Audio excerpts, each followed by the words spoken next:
తీయడానికి ఖర్చు అవుతుంది, డబ్బంతా డ్రైనేజీలు పెట్టడానికే ఖర్చు అవుతుంది. ఇంకా ఎన్ని దశాబ్దాలు పడుతుందో.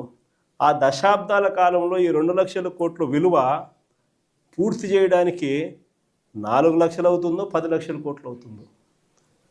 చివరికి 12 ఏళ్ళ తర్వాత కూడా ఈ పొద్దు రాష్ట్రానికి రాజధాని లేదు. ఇంకా 20 ఏళ్ళ తర్వాత కూడా మన పరిస్థితి ఏమిటంటే అప్పుడు కూడా రాష్ట్రానికి రాజధాని కనిపించదయ్యా. అయ్యా చంద్రబాబు, ఇది మానుకో. ఆ 2 లక్షల కోట్లలో 10% పెడితే చాలు, 10% పెడితే చాలు. మేము ఇంతకుముందు మంచి ఆలోచన చెప్పినా నేను నీకు. ఇంతకుముందు ప్లాన్ ఏ కింద రాష్ట్రంలో అన్నిటికన్నా పెద్ద సిటీ విశాఖపట్నం, దాంట్లో పెడితే అసలు ఎటువంటి ఖర్చు అవసరం లేదు. కర్నూలులో న్యాయ రాజధాని కింద అప్పట్లో కర్నూలుకు మనం మాటిచ్చినాము, అది నెరవేరుస్తూ అక్కడ న్యాయ రాజధాని పెడుతూ ఇక్కడే అమరావతిలో లెజిస్లేటివ్ శాసన రాజధానిని కూడా తీసుకొస్తే బాగుంటుందయ్యా అని చెప్తే నానా యాగి చేసి రాజకీయాలు చేసి అది వద్దు అన్నారు. సరే పోనీ, అది వద్దు. పోనీ ఈ ప్రాంతంలో అయినా కానీ నువ్వు చేసే పనికి అసలు రాజధాని లేకుండా పోతుందయ్యా. ఆ పని చేయకుండా కనీసం ఇక్కడైనా ఆలోచన చేయి. మచిలీపట్నంలో నువ్వు కాదయ్యా పోర్టు కట్టింది, మేము కట్టాం. మచిలీపట్నంలో పోర్టు మనం కట్టాం. మన హయాంలోనే మనం భూములు తీసుకుంటాం, మన హయాంలోనే మనము అనుమతులు తీసుకొచ్చినాం, మన హయాంలోనే మనం ఫైనాన్షియల్ క్లోజర్ చేసినాం, మన హయాంలోనే మనం బ్యాంకులతో నీట్గా టైఅప్ కూడా చేసి స్టార్ట్ చేసి 30-40% వర్కులు కూడా పూర్తి చేసినాం మన హయాంలోనే. ఆ పోర్టు అయిపోతుంది. మచిలీపట్నం నుంచి విజయవాడకు కేవలం 70 కిలోమీటర్లు, విజయవాడ నుంచి గుంటూరుకు మరో 40 కిలోమీటర్లు, మొత్తం ఈ 110 కిలోమీటర్లు హైవే ఉందయ్యా. విజయవాడలో ఇంటర్నేషనల్ ఎయిర్పోర్ట్ ఉంది, మచిలీపట్నంలో పోర్ట్ వస్తూ ఉంది. ఈ హైవేకి అటు ఇటుగా ఎక్కడ నువ్వు ఆ బిల్డింగులు ఇక్కడ కడితే దీన్నే మచిలీపట్నంలో నుంచి మా, విజయవాడలో నుంచి విఐ, గుంటూరులో నుంచి గన్ను,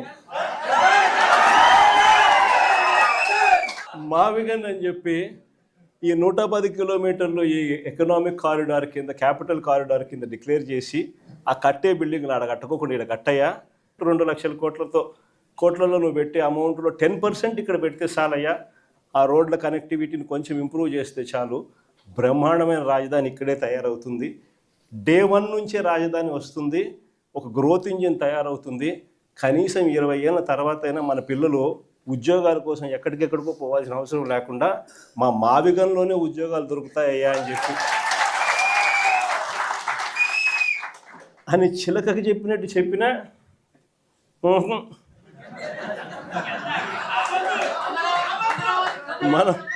మనం ఎంత బాగా చెప్పినా కానీ, ఎంత లౌక్యంగా చెప్పినా కానీ ఆహా.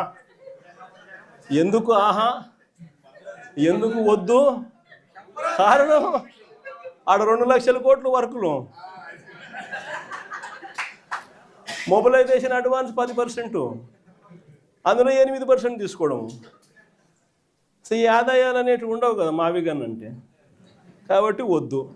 దాంట్లో కాంట్రాక్టర్లు ఎవడు అంటే ఒకడు ఈనాడు వియంకుడు, ఇంకొకడు బలుసు శ్రీనివాసులు, ఇంకో బినామీ, అంతా ఇల్లే దోచుకోవడం, పంచుకోవడం, తినుకోవడం. అందుకని ఆహా, జగన్ ఏం చెప్పినా ఆహా. ఇంకొక ఆయన ఆంధ్రజ్యోతి ఆయన నుంచి ఆయనకు ఎంత బాధనో, దోచుకునేది, పంచుకునేది, తినుకునేది కట్ అయిపోతుందని చెప్పి ఆయనకి ఎంత బాధ. వైఎస్ఆర్సీపీ శ్రేణులందరి మీద అన్యాయమైన మాటలు, దుర్మార్గమైన మాటలు మాట్లాడతారు. అసలు నిజం చెప్పాలంటే నేను ఇదే రాధాకృష్ణకి చెప్తా ఉండా, నువ్వు అన్న మాటలు రేపొద్దున మా ప్రభుత్వం వచ్చినాక నిన్ను తిప్పని స్టేషన్కి చెప్పకూడదు. వైఎస్ఆర్సీపీ శ్రేణులను, వైఎస్ఆర్సీపీ కార్యకర్తల భార్యలంటే నీకు అంత అలుసుగా కనిపిస్తుందా రాధాకృష్ణ అని చెప్పి నేను చెప్తాను. ఎవరికైనా వాళ్ళకైనా భార్యలు ఉంటారు, వారి భార్యలను ఉద్దేశించి మనలో ఎవరైనా కానీ మనమైనా కూడా అలా మాట్లాడితే వాళ్ళకి నచ్చుతుందా? ఎవరికి నచ్చదు. నచ్చినప్పుడు అలాంటి మాటలు మాట్లాడేదానికి కనీసం అలాంటి మాటలు మాట్లాడినప్పుడు తప్పు అని చెప్పి కనీసం ఈ నాయకులన్నా చెప్పాలి కదా. ఈ చంద్రబాబు నాయుడు చెప్పడు, ఈ లోకేష్ చెప్పడు, ఇలా దత్తపుత్రుడు చెప్పడు. ఎంత సిగ్గు లేకోకుండా ఆ రాధాకృష్ణ తప్పుడు మాట్లాడితే ఆ తప్పుడు మాటలకు సమర్థిస్తారు వీళ్ళంతా. ఈ స్థాయికి రాజకీయాలు దిగజారిపోతే రేపు పొద్దున ఈరోజు సోషల్ మీడియాలో ఎప్పుడెప్పుడో కమెంట్లు పెట్టినవి అన్నీ తీసుకొని వచ్చి పిల్లలందరినీ తీసుకొని వచ్చి స్టేషన్ల చుట్టూ తిప్పుతున్నారు, జైళ్ళల్లో పెడతా ఉన్నారు, కోట్ల చుట్టూ తిప్పుతూ ఉన్నారు, కొడుతున్నారు. ఇదే రేపొద్దున ఆంధ్రజ్యోతి రాధాకృష్ణ కూడా రేపొద్దున ఇదే జరుగుతుందని ఖచ్చితంగా చెప్తా ఉన్నాను.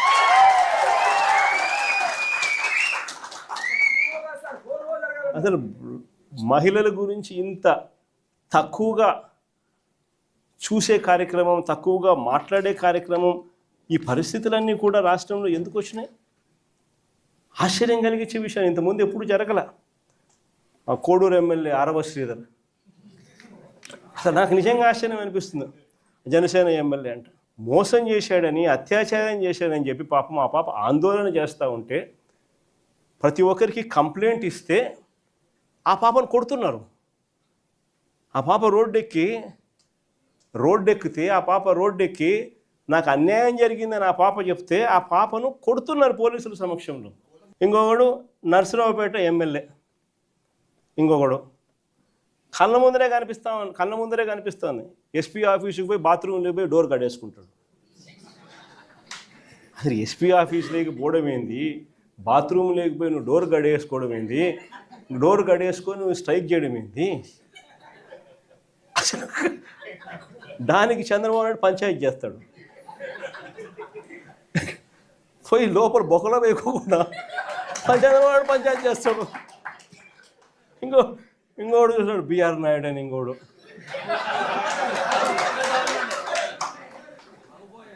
ఆయన ఏం చేస్తూ ఉన్నాడో మనందరం చూస్తూనే ఉన్నాం. తప్పు చేసినాడు. టీటీడీ చైర్మన్గా ఉండి చెయ్యకూడని పనులు, చెయ్యకూడని తప్పులు చేస్తే ఏం చేయాలా? మనిషిని ఊడబెరకాలన్నా, పోస్టుల నుంచి తీసేయాలన్నా లేదా? ఈ మనిషి ఏం చేస్తున్నాడు? పక్కన పెట్టుకుంటాడు ఆ మనిషిని పక్కన పెట్టుకొని తిప్పుతున్నాడు. అది ఎంత దారుణంగా తయారైపోయినారు అని అంటే ఆశ్చర్యం కలిగించే విషయాలు ఇవన్నీ కూడా. ఇంకొకరు కేజీబీవీ ప్రిన్సిపల్, ఆముదాల వలస ఎమ్మెల్యే కూన రవికుమార్ అనేవాడు వేధించినాడు నన్ను అని చెప్పి ఆ తల్లి వచ్చి కంప్లైంట్ ఇస్తే నో యాక్షన్, పట్టించుకునేవాడు లేడు. ఇంకొకడు ఆడవాళ్ళకి అశ్లీలంగా ఫోన్లు చేసి, అశ్లీలంగా వీడియో కాల్స్ చేసిన గుంటూరు ఈస్ట్ ఎమ్మెల్యే నజీర్ ఇంకోడు సోషల్ మీడియాలో వైరల్ అవుతూ ఉంది. ఆడవాళ్ళకి ఫోన్ చేసి అశ్లీలంగా ఈ మనిషి వ్యవహరిస్తూ ఉండడం కనపడతా ఉంది. ఏం చేయాలి చంద్రబాబు నాయుడు? యాక్షన్ తీసుకోవాలన్నా, జైల్లో పెట్టాలన్నా, కనీసం ఇట్టాడు జరగకుండా అట్లా చేస్తేనే కదా ఇట్టాడు జరగకుండా ఉంటాయి. No action. ఇంకొకడు మహిళలపై దారుణమైన లైంగిక దాడికి చేసినాడు. ఇంకోడు పేరు కోనేటి ఆదిమూలం.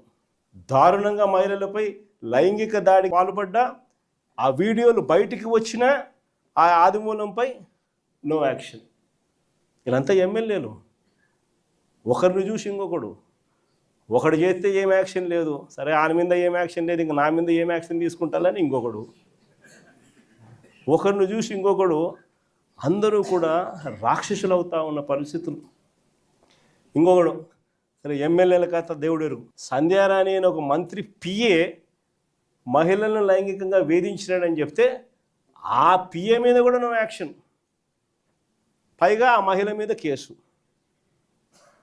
ఈ స్థాయిలో మహిళల పరిస్థితి రాష్ట్రంలో ఉంటే ఇంకొకడు లాస్ట్కు చివరకు ఈ ఆంధ్రజ్యోతి రాధాకృష్ణ, ఈ మనిషి మాట్లాడే మాటలు, ఒకరిని చూసి ఇంకొకటి అంతా ఆటవిక ప్రపంచంలో అందరూ కూడా రాక్షసులై ఏ మాదిరిగా రాష్ట్రంలో పరిపాలన సాగుతోందని చెప్పడానికి ఇవన్నీ కూడా నిదర్శనాలు. ఇలాంటి పరిస్థితుల మధ్య రాష్ట్రంలో యుద్ధం జరుగుతూ ఉంది. ఒకవైపున ప్రజల తరపున, మంచి తరపున, ప్రజలకు మంచి చేయాలన్న ఆరాటంతో వైఎస్ఆర్సీపీ ఒకవైపున నిల్చుంటే, మరోవైపున రాష్ట్రాన్ని అన్ని రకాలుగా చెడు చేస్తూ రాష్ట్రాన్ని దోచుకొని తింటున్న తెలుగుదేశం పార్టీ మరో పక్క. ఇక్కడ యుద్ధం జరుగుతూ ఉంది. ఈ యుద్ధంలో ఖచ్చితంగా దేవుడు మన పక్షాన్ని నిలుస్తాడు.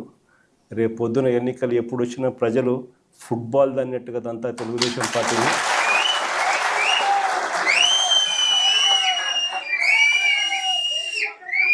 సింగిల్ డిజిట్లు కూడా చంద్రబాబు నాయుడుకి రాకుండా ఉండే పరిస్థితి కూడా అతి త్వరలోనే చూస్తారు. తాడేపల్లిగూడెం నుంచి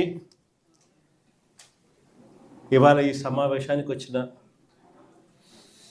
ముఖ్యమైన పార్టీ కార్యకర్తలకు, నాయకులకు, ప్రజాప్రతినిధులకు అందరికీ కూడా హృదయపూర్వకంగా వెల్కమ్. రఘుని మీ అందరినీ కూడా పరిచయం చేస్తూ